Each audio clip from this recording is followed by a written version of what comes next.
Vous savez, on fait aussi la distinction entre la démocratie libérale et la démocratie populaire. C'est pas à laquelle non, ça, ce sont les idéologies. Ça, ce sont les idéologies qui affectent, au fond, l'essence même de la démocratie.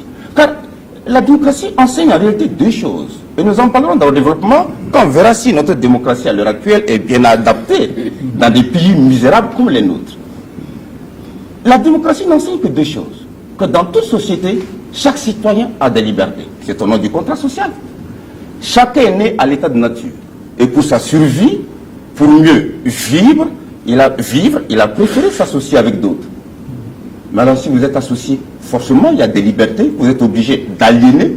Encore Rousseau dit que non, ce n'est pas aliéner, puisque en participant à l'expression de la volonté générale, vous n'aliénez rien.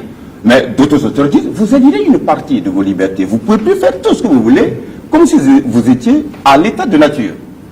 Mais les autres libertés, c'est ce qu'il vous faut pour être plus. Lorsque, par exemple, on me reconnaît la liberté d'entreprise, la liberté du commerce et de l'industrie, moi, Laurent Baddo, je suis ambitieux. Je ne suis pas paresseux. Et j'ai des ambitions.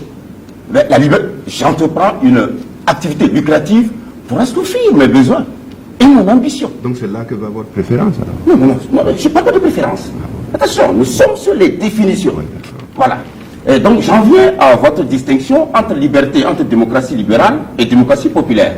Mais ça, c'est un problème idéologique. Et les idéologies ont ce vice de détruire l'essence de la démocratie. Elle est une. Donc, elle est une, c'est là-dessus que j'étais, à savoir qu'elle enseigne deux choses, des libertés, et le pouvoir doit être consenti dans la société. Voilà les deux vérités fondamentales de la démocratie. Mais maintenant, à quoi consiste cette distinction démocratie libérale, démocratie populaire? Non, la démocratie libérale, c'est la démocratie qui pense qu'il existe un antagonisme entre gouvernants et gouvernés, liberté et autorité de l'État.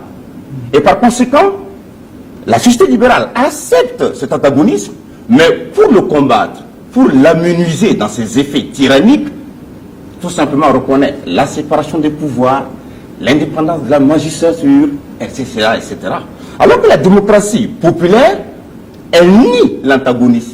Le pouvoir est individu, il appartient au peuple. Par conséquent, il n'y a pas d'opposition, il n'y a pas d'antagonisme. C'est la société unanime. Donc pas d'indépendance de la magistrature, pas de séparation de pouvoir.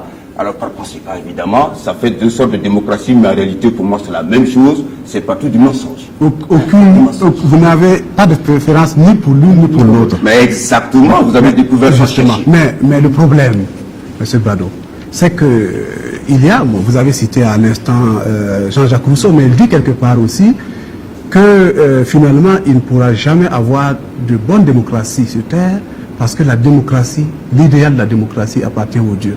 Alors, est-ce que justement, si vous avez des problèmes pour trouver une bonne démocratie, c'est justement parce que peut-être vous ne pouvez pas trouver de démocratie idéale sur Terre? Rousseau dit exactement ceci. À prendre le terme dans la rigueur de son acceptation, il n'y a jamais existé et il n'existera jamais de démocratie. Mais il avait raison. C'est une utopie. Pourquoi? Voilà. Il veut dire. Mais attention, pourtant, c'est la personne qui a défendu la démocratie directe. C'est exact. Et par finir, comme matériellement c'est impossible pour que le peuple exerce son pouvoir, il a pour nous une démocratie médiatisée. Seulement voilà. Effectivement, la démocratie demande des hommes d'exception. Ça demande la vertu.